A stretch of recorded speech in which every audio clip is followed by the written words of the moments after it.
ಮಾತನಾಡ್ತಾ ಇದ್ವಿ ಸೆಂಟ್ರಲ್ ಜೈಲಲ್ಲಿರುವಂಥ ವ್ಯವಸ್ಥೆಯ ಬಗ್ಗೆ. ವಕೀಲರು ವಾದವನ್ನು ಮಾಡ್ತಾ ಇರ್ತಾರಲ್ವ ಕೋರ್ಟಲ್ಲಿ, ಆಗ ವಾದವನ್ನು ಮಾಡ್ತಾ ಅವರು ಎಂಡ್ ಮಾಡ್ತಾರೆ, ಕಠಿಣ ಶಿಕ್ಷೆ ಕೊಡಿ ಅಂತ ಹೇಳಿ, ಆ ಆರೋಪಗಳಿಗೆ ಕಠಿಣ ಶಿಕ್ಷೆ ಕೊಡಿ ಅಂತ ಎಂಡ್ ಮಾಡ್ತಾರೆ. ಕಠಿಣ ಶಿಕ್ಷೆ ಏನು ಅಂದರೆ ಜೈಲು ಶಿಕ್ಷೆ ಅಂತ ನಮ್ಮೆಲ್ಲರೂ ಕೂಡ ಅಂದ್ಕೊಂಡಿರ್ತೀವಿ.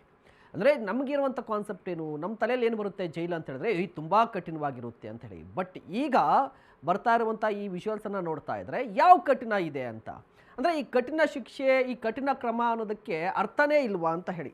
ಆತ್ಮಂದ ಸರ್, ಪಕ್ಷಾತೀತವಾಗಿ ಮಾತಾಡೋದಾದರೆ ಏನು ಹೇಳ್ತೀರಿ? ನೋಡಿ, ವ್ಯವಸ್ಥೆ ಹೇಗಾಗಿದೆ ಅಂದರೆ ಕಾಂಗ್ರೆಸ್ ಸರ್ಕಾರ, ನಾನು ಮತ್ತೆ ಹೇಳ್ತೀನಿ ಅಂತಲ್ಲ, ಬಿ ಜೆ ಪಿ ಸರ್ಕಾರ ಮತ್ತೊಂದು ಬಂದ್ರೂ ಕಾಂಗ್ರೆಸ್ ಸರ್ಕಾರದ ಅವಧಿಯಲ್ಲಿ ಈ ಯಾವುದೇ ವೈಲೆನ್ಸ್ ಆಗುವಂಥದ್ದು, ಟ್ರಾಫಿಕ್ ವೈಲೆನ್ಸ್ ಆಗ್ಬೋದು, ಕ್ರಿಮಿನಲ್ ವೈಲೆನ್ಸ್ ಆಗ್ಬೋದು, ಇದು ಕಾಂಗ್ರೆಸ್ ಇದ್ದಾಗ ಎಲ್ಲೋ ಒಂದು ವರ್ಗಕ್ಕೆ, ಯಾವುದೋ ಒಂದು ಜನಾಂಗಕ್ಕೆ, ಯಾರಿಗೋ ಒಬ್ಬರು ಮುಖಂಡರುಗಳಿಗೆ ಭಾಳ ಕಾನೂನನ್ನು ಕೈಗೆ ತಗೊಳ್ಳೋದು ಸಾಮಾನ್ಯ ಆಗಿಬಿಟ್ಟಿದೆ. ನೀವು ಎಲ್ಲರೂ ಕೂಡ ಇವತ್ತು ಕೆಲವು ಏರಿಯಾಗಳಿಗೆ ಹೋದರೆ ಟ್ರಿಬಲ್ ರೈಡಿಂಗು, ಹೆಲ್ಮೆಟ್ ಇಲ್ಲದೇ ಹೋಗುವಂಥದ್ದು ಕಾಮನ್ ಆಗಿಬಿಟ್ಟಿದೆ. ಯಾರು ಪೊಲೀಸ್ನವ್ರು ಅಲ್ಲೇ ಇರ್ತಾರೆ, ಕೇಳೋದಿಲ್ಲ. ಈ ವ್ಯವಸ್ಥೆಯಲ್ಲಿ ಇದ್ದೀವಿ ನಾವು. ಹಾಗಾಗಿ ಮತ್ತೆ ಸರ್ಕಾರಗಳು ಇದ್ದಾಗ ಆಮೇಲೆ ಇವತ್ತಿನ ಪರಿಸ್ಥಿತಿ ಸಬ್ಜೆಕ್ಟ್ ಬಂದರೆ ನಿಮಗೆ ಆವಾಗಲೇ ಹೇಳಿದೆ ನಾನು, ಪೊಲೀಸ್ ಸ್ಟೇಷನ್ಗೆ ಇವತ್ತು ಕಲ್ಲುಡಿತಾರೆ ಅಂದರೆ, ಯಾವುದೋ ಕೋಮಿನ ವರ್ಗದವರು ಕಲ್ಲುಡಿತಾರೆ ಅಂದರೆ ಒಂದು 25 ಜನ, ಒಂದು 100 ಜನ ಜೈಲ್ಗೆ ಹಾಕಿದ್ರೆ ಬೇರೆಯವರು ಎಚ್ಚೆತ್ಕೊಳ್ತಾರೆ. ಅದೇ ಯಾವುದೇ ಕೋಮಿನ ಜನಾಂಗ ಆಗ್ಬೋದು, ಅಲ್ಲಿ ಬೇರೆಯವನು ಇರ್ಬೋದು, ಬೇರೆ ಧರ್ಮದವರು ಇರ್ಬೋದು, ಬಟ್ ಅವರನ್ನು ಏನು ಮಾಡೋದಿಲ್ಲ ಈ ಸರ್ಕಾರ, ಅವ್ರ ಪರವಾಗಿ ನಿಂತ್ಕೊಳ್ಳುತ್ತೆ. ಮೊನ್ನೆ ಕೋಲಾರದ ಉಸ್ತುವಾರಿ ಮಂತ್ರಿಗಳು ಯಾರಿಗೋ ಒಬ್ಬರಿಗೆ ಪಾಪ ರೈತ ದುಡ್ಡು ಕೊಟ್ಟು ಏನೋ ವ್ಯಾಪಾರಕ್ಕೆ ತಂದಿದ್ರೆ, ಏನೋ ಬಿಟ್ಬಿಡೋಪ್ಪ, ಅದೇನೋ ಇತ್ಯರ್ಥ ಮಾಡ್ಕೊಳ್ತಾರೆ ಅಂತ 2 ಕೋಟಿ ಅವನು ಆತ್ಮಹತ್ಯೆ ಮಾಡ್ಕೊಬಿಡ್ತೀನಿ ಅಂತ ಲೆಟ್ರ್ ಬರ್ಕೊಂಡಿದ್ದ. ಹೌದು, ನಾನು ಹೇಳಿದ್ ನಿಜ ಅಂತ ಹೇಳ್ತಾರೆ ಈ ಮಂತ್ರಿ. ಏನು ಇಲ್ಲಿಗೆ ವ್ಯವಸ್ಥೆನ ಯಾರು ಜನದ ಕೈಗೆ ಹೇಗೆ ಎತ್ಕೊಡ್ತಾ ಇದ್ದಾರೆ ಅಂತ ಕಾನೂನನ್ನ ಉಪಯೋಗ ಮಾಡ್ಕೊಂಡು ಕ್ರಿಮಿನಲ್ಸ್ಗಳಿಗೆ ಹೆಚ್ಚು ಪ್ರೋತ್ಸಾಹ ಕೊಡೋ ನಿಟ್ಟಿನಲ್ಲಿ ಕೆಲಸ ಮಾಡ್ತಾ ಇದ್ದಾರೆ ಇಲ್ಲಿನ ಮಂತ್ರಿಮಂಡಲ ಆಗ್ಬೋದು. ಆಮೇಲೆ ಇವತ್ತಿನ ಜೈಲು ವ್ಯವಸ್ಥೆ ಇದೆಯಲ್ಲ, ಕಾಂಗ್ರೆಸ್ ಇದ್ದಾಗ, BJP ಇದ್ದಾಗ ಇದು ಬಿಟ್ಬಿಡಿ. ಇಲ್ಲಿ ಇವತ್ತು ಅಪರಾಧ ಆಗಿ ಶಿಕ್ಷೆ ಗುರಿಪಟ್ಟು ಒಳಗಡೆ ಹೋದಂಥವ್ರು ಅವ್ರ ಕೈಲಿ ಏನು ತಗೊಂಡೋಗಲ್ಲ, ದುಡ್ಡು ತಗೊಂಡೋಗಲ್ಲ, ಯಾವುದೋ ಏನು ತಗೊಂಡೋಗಲ್ಲ. ಅವ್ರನ್ನ ಬಂಧಿಸಿ ಕರ್ಕೊಂಡು ಹೋದ್ಮೇಲೆ ಅವ್ರಿಗೆ TV ಎಲ್ಲಿಂದ ಬಂತು, ಅವ್ರಿಗೆ ಫೋನ್ ಎಲ್ಲಿಂದ ಬಂತು, ಅವು ತಗೊಂಡೋಗಿ ಕೊಟ್ಟೋರು ಯಾರು, ಈ ಕೊಡೋಕ್ಕೆ ವ್ಯವಸ್ಥೆ ನಾವು ನೀವು ಕೊಡೋಕ್ಕಾಗಲ್ಲ, ಮಂತ್ರಿಗಳೊಳಗೆ ಕೊಡೋಕ್ಕಾಗಲ್ಲ, ಯಾವುದೇ ಸರ್ಕಾರದ ಮಂತ್ರಿ ಒಳಗೆ ಹೋಗಿ ಕೊಡೋಕ್ಕಾಗಲ್ಲ. ಆದರೆ ಅಲ್ಲಿರುವಂಥ ಅಧಿಕಾರಿಗಳು ಯಾರಿದ್ದಾರೆ, ಅವ್ರು ಎಷ್ಟು ವರ್ಷದಿಂದ ಅಲ್ಲೇ ಇದ್ದಾರೆ, ಅವ್ರಿಗೆ ಯಾಕೆ ಬೇರೆ CPI ಬೇರೆ ಇದು ಇಲಾಖೆಗೆ ಹಾಕೋದಿಲ್ಲ, ಜೈಲಧಿಕಾರಿಯಾಗೇನೆ ಅವನ ಸರ್ವಿಸನ್ನು ಕಳೀತಾನೆ. ಆಗ ಅವನಿಗೆ ಇದೆಲ್ಲವನ್ನು ಮಾಡೋಕ್ಕೆ ಅವಕಾಶ ಹೆಚ್ಚಿನದಾಗಿದೆ. ಅವ್ರ ಮೊದಲು ಅವ್ರ ಬಗ್ಗೆ ತನಿಖೆ ಆಗಬೇಕು.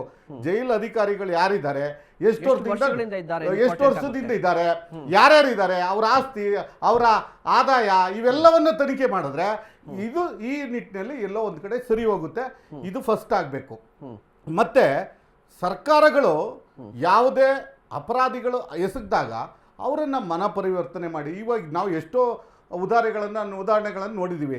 ಜೈಲಲ್ಲಿದ್ದು ಅವನ್ನ ಸನ್ನಡತೆಯಿಂದ ಹೊರಗಡೆ ಬಿಟ್ಟಂಥವ್ರನ್ನ ನೋಡಿದ್ದೀವಿ. ಅವ್ರ ಸಮಾಜಕ್ಕೆ ಮತ್ತೆ ಬಂದು ಬದುಕನ್ನು ಕಟ್ಕೊಂಡಿದ್ದನ್ನು ನೋಡಿದ್ದೀವಿ. ನಕ್ಸಲೈಟ್ಗಳು ಇವತ್ತು ಬಂದು ಮುಖ್ಯವಾಹಿನಿಯಲ್ಲಿ ಇರುವಂಥದ್ದು ಕೂಡ ನಾವು ನೋಡಿದ್ದೀವಿ. ಅವ್ರನ್ನ ಕರ್ಕೊಂಡು ಬಂದು ನಾಡಿಗೆ ತಂದು ಬಿಟ್ಟಿರುವಂಥದ್ದು ಎಲ್ಲ ಸರ್ಕಾರಗಳು ಮಾಡಿದೆ.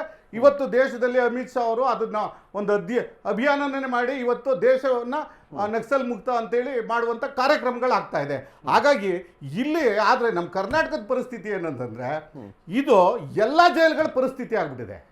ಮೊನ್ನೆ ಬಳ್ಳಾರಿಯಲ್ಲಿ ಸರಿಯಿಲ್ಲ ಅಂತೇಳಿ ಬೆಂಗಳೂರು ಕರ್ಕೊಂಬರೋದು, ಬೆಂಗಳೂರು ಜೈಲು ಸರಿಯಿಲ್ಲ ಅಂತೇಳಿ ಬಳ್ಳಾರಿ ಕರ್ಕೊಂಡು ಹೋಗೋದು, ಈ ಥರದ್ದು ವ್ಯವಸ್ಥೆ ಈ ಸರ್ಕಾರ ಎಲ್ಲೋ ಒಂದು ಕಡೆ ಯಾವುದ್ರಲ್ಲೂ ಕೂಡ ಯಾವ ಇಲಾಖೆನೂ ಕೂಡ ಇವತ್ತು ಕೆಲಸ ಮಾಡ್ದೇನೆ ನಿಷ್ಪ್ರಯೋಜಕವಾಗಿದೆ.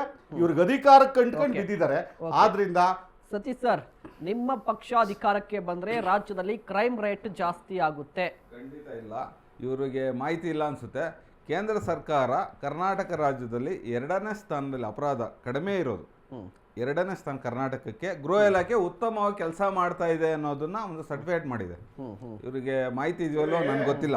ಮತ್ತೆ ಇವ್ರು ಪದೇ ಪದೇ ಹೇಳ್ತಾ ಇದ್ದಾರೆ ಕಾಂಗ್ರೆಸ್ ಸರ್ಕಾರ ಬಂದ್ರೆ ಕಾಂಗ್ರೆಸ್ ಸರ್ಕಾರ ಬೆಂಗಳೂರಿನ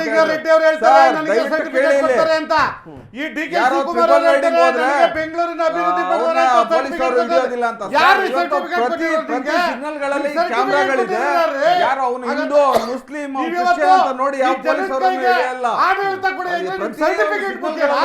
ಜನ ಹಸುವಿನಿಂದ ರಸ್ತೆಯಲ್ಲಿ ಸಾಯ್ತಾ ಇದ್ದಾರೆ. ನಿಮಗೆ ಸರ್ಟಿಫಿಕೇಟ್ ಕೊಟ್ಟಿದ್ದಾರೆ. ಈ ದೇಶಕ್ಕೆ ಯಾರು ಸರ್ಟಿಫಿಕೇಟ್ ಕೊಡಬೇಕು? ಜನರ ಅಭಿಪ್ರಾಯದಲ್ಲಿ ನೀವು ಫೇಲ್ಯೂರ್ ಆಗಿದ್ದೀರಾ. ಜನರ ಅಭಿಪ್ರಾಯದಲ್ಲಿ ಫೇಲ್ಯೂರ್ ಆಗಿದ್ದೀರಾ. ಆದ್ರಿಂದ ನಿಮಗೆ ಸರ್ಟಿಫಿಕೇಟ್ ಕೊಡಬೇಕಾ? ರ್ಯಾಂಕ್ ಕೊಡಬೇಕಾ? ರ್ಯಾಂಕ್ ಕೊಡಬೇಕೇನ್ರಿ ನಿಮಗೆ? ಸರ್ಕಾರದ ಕರ್ನಾಟಕದ ಆದಾಯ ಇದೆ, ಹಾಗಾಗಿ ಆದಾಯ ತೆರಿಗೆಯಲ್ಲಿ ಆದಾಯ ಹೋಗುತ್ತೆ. ಜಿಎಸ್ಟಿ ಕಟ್ತಾರೆ, ಬಿಸ್ನೆಸ್ ಇದೆ. ಇವತ್ತು ಎಕನಾಮಿಕ್ ಕರ್ನಾಟಕದಲ್ಲಿ ಒಳ್ಳೆ ಆದಾಯ ಇದೆ. ನಿಮಗೆ ಸರ್ಟಿಫಿಕೇಟ್ ಮುಖ್ಯ. ನಿಮಗೆ ಸರ್ಟಿಫಿಕೇಟ್ ಕೊಟ್ಟಿದ್ದಾರೆ. ಏನು ಮಾತಾಡ್ತಿರ್ರಿ? ಸ್ವಲ್ಪ ತಿಳುವಳಿಕೆ ಬರಬೇಕು. ಮಾಹಿತಿ ಕೊಡ್ತಾ ನಿಮಗಿದೆ. ಇವತ್ತು ಸರ್ಟಿಫಿಕೇಟ್ ಯಾರು ಕೊಡಬೇಕು? ಸೆಂಟ್ರಲ್ ಅವ್ರು ಕೊಡ್ಬೇಕಾ? ಇಲ್ಲಿ ಜನ ಕೊಡ್ಬೇಕಾ?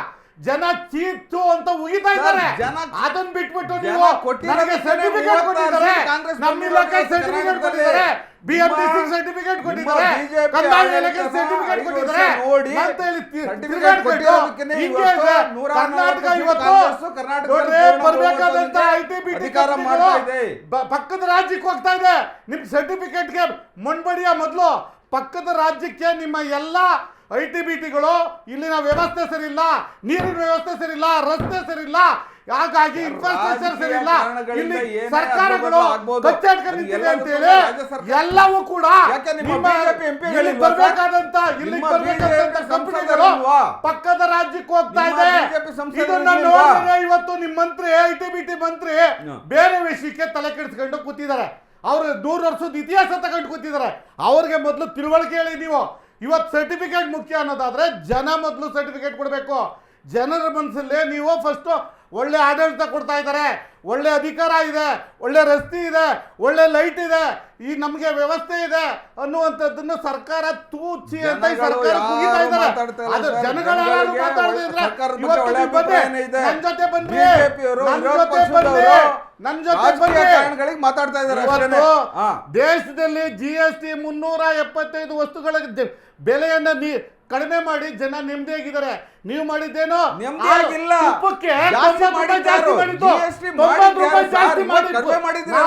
ರೂಪಾಯಿ ಕಡಿಮೆ ಮಾಡಿದ್ರೆ ತುಪ್ಪದ ರೇಟ್ 90 ರೂಪಾಯಿ ಜಾಸ್ತಿ ಚುನಾವಣೆ ಬಂತು ಅಂತ ಹೇಳಿ ಚುನಾವಣೆ ಬರ್ತಾ ಇರುತ್ತೆ, ಹೋಗ್ತಾ ಇರುತ್ತೆ. ಚುನಾವಣೆ ಬರುತ್ತೆ, ಚುನಾವಣೆ ಬಂದಾಗ ಜನ ಪಾಠ ಬೇಡ. ಆತ್ಮನೆ ಸರ್, ನೀವು ಇಷ್ಟೊತ್ತು ಮಾತಾಡಿದ್ರಲ್ವಾ, ಅವ್ರು ಮಾತಾಡ್ಲಿ, ಕೇಳಿಸ್ಕೊಳ್ಳಿ, ಆಮೇಲೆ ನಿಮ್ಗೆ ಕೊಡ್ತೀನಿ ಅವಕಾಶ. ಸರ್, GSTನ ಕಡಿಮೆ ಮಾಡೋದು ಅಂತ ಜಾಸ್ತಿ ಮಾಡಿದ್ಯಾರು? GST ಮಾಡಿದ್ಯಾರು? GST ತಂದಿದ್ಯಾರು? ಇವತ್ತು ಜನಗಳನ್ನ ಕಣ್ಣೋರ್ಸಕ್ಕೆ ನಾನು ಕಡಿಮೆ ಮಾಡಿದ್ದೀನಿ ಅಂದ್ರೆ ಸತೀಶ್ ಸರ್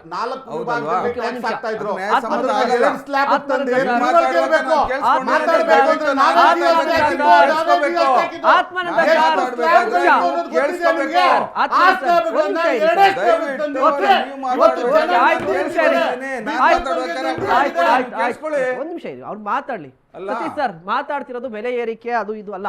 ಈಗ ನೋಡಿ, ನಾನು ಆಗ್ಲೇ ಮಾತನಾಡ್ತಾ ಇರುವಾಗ ಪ್ರತಿ ಬಾರಿ ಒಂದು ಮಾತು ಹೇಳ್ತೀನಿ. ಯಾವುದಾದ್ರೂ ಸಮಸ್ಯೆ ಅಂತ ಬಂದಾಗ ರಾಜಕೀಯ ಯಾವ ರೀತಿ ಇರುತ್ತೆ ಅಂತ ಹೇಳಿದ್ರೆ ಬೆಸ್ಟ್ ಎಕ್ಸಾಂಪಲ್ ಏನಂದ್ರೆ ಇದೆ. ಸಮಸ್ಯೆ ಬಗ್ಗೆ ಒಬ್ರು ಕೂಡ ಮಾತಾಡಲ್ಲ, ಸಮಸ್ಯೆಯನ್ನ ಬಿಟ್ಟು ಮಾತಾಡೋದು. ನೀವೇನು ಮಾತಾಡಿದ್ರಿ, ನಾವೇನು ಮಾಡಿದ್ರಿ, ನೀವೇನು ಮಾಡಿದ್ರಿ ಅಂತ ಹೇಳಿ. ಇದೇ ರೀತಿ ಆಗಿರೋದ್ರಿಂದಲೇ ಸ್ವತಂತ್ರ ಬಂದು 75 ವರ್ಷ ಆದರೂ ಕೂಡ ಇನ್ನೂ ರೈತರು ರಸ್ತೆಯಲ್ಲಿದ್ದಾರೆ, ಬಡತನ ರೇಖೆ ಹಂಗೇ ಇದೆ. ಇದೇರಿಂದ ಮಾತಾಡೋದ್ರಿಂದಲೇ ಈಗೂ ಕೂಡ ಜೈಲಲ್ಲಿ ವ್ಯವಸ್ಥೆ ಆಗಿರುವಂಥದ್ದು. ಬಟ್ ಈ ರೀತಿ ಮಾತಾಡೋದು ಬಿಟ್ಟು ಪರಿಹಾರದ ಬಗ್ಗೆ ಮಾತನಾಡಬೇಕಾಗುತ್ತೆ. ಲಾಸ್ಟ್ ರಿಯಾಕ್ಷನ್ ಪರಿಹಾರದ ಬಗ್ಗೆ ಮಾತಾಡ್ಬೇಕಂದ್ರೆ ಇವಾಗ ನೋಡಿ, ವಿರೋಧ ಪಕ್ಷದವರಿಗೆ ಆ ಉದ್ದೇಶ ಸದುದ್ದೇಶನೇ ಇಲ್ಲ. ಏನಾದ್ರೂ ಅವ್ರು ಸಲಹೆಗಳು ಕೊಡ್ಬೋದಲ್ಲ ಸರ್ಕಾರಕ್ಕೆ. ಯಾಕೆಂದ್ರೆ ಇದು ಇಂದಿನ ಸಮಸ್ಯೆ ಅಲ್ಲ, ಎಲ್ಲ ಸರ್ಕಾರಗಳಿಂದಾನು ಬರ್ತಾ ಇರ್ತಕ್ಕಂಥ ಸಮಸ್ಯೆ.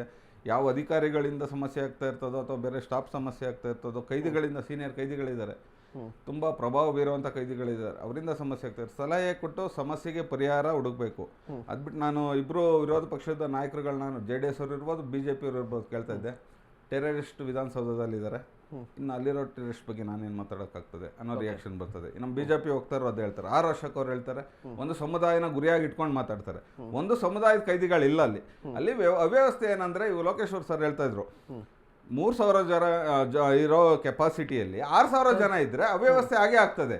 ಈಗ ಕೆಲವೊಂದು ಊಟ ಮತ್ತೊಂದು ಟೆಂಡರ್ಗಳಿದೆ, ಹೊರಗಡೆಯಿಂದ ಹೋಗೋ ಬೇರೆ ಬಾಯ ವ್ಯಕ್ತಿಗಳಿರ್ತಾರೆ, ಅವರಿಂದ ಸಮಸ್ಯೆ ಆಗ್ತಾ ಇದೆ, ಇಲ್ಲಿಂದ ಸಪ್ಲೈ ಆಗ್ತಾ ಇದೆ, ಪೊಲೀಸ್ ಅಧಿಕಾರಿಗಳು ಶಾಮೀಲಾಗಿದಾರಾ, ಎಲ್ಲಿ ಒಳಗಡೆ ಯಾವುದೋ ಒಂದು ವಸ್ತು ಹೋಗ್ತಾ ಇದೆ ಅಂದಾಗ ಯಾರಾದ್ರೂ ಒಬ್ರು ಕೈವಾಡ ಇರ್ಬೇಕಲ್ಲ. ಪೊಲೀಸ್ ಅಧಿಕಾರಿಗಳ ಇನ್ವಾಲ್ವ್ಮೆಂಟ್ ಇಲ್ಲದೆ ಅದು ಒಳಗಡೆ ಹೋಗ್ಲಿಕ್ಕೆ ಸಾಧ್ಯನೇ ಇಲ್ಲ, ಹೌದಲ್ಲ? ಆ ವ್ಯವಸ್ಥೆ ಸರಿ ಮಾಡೋದ್ರ ಬಗ್ಗೆ ಮಾತಾಡ್ಬೇಕು. ನಾವು ರಾಜಕೀಯ ಮಾತಾಡಿ ಯಾವುದೇ ಪ್ರಯೋಜನ ಆಗಲ್ಲ. Okay thank you so much sir. Thank you so much sir ಕಾರ್ಯಕ್ರಮದ ಭಾಗಕ್ಕೆ. Thank you so much. Thank you.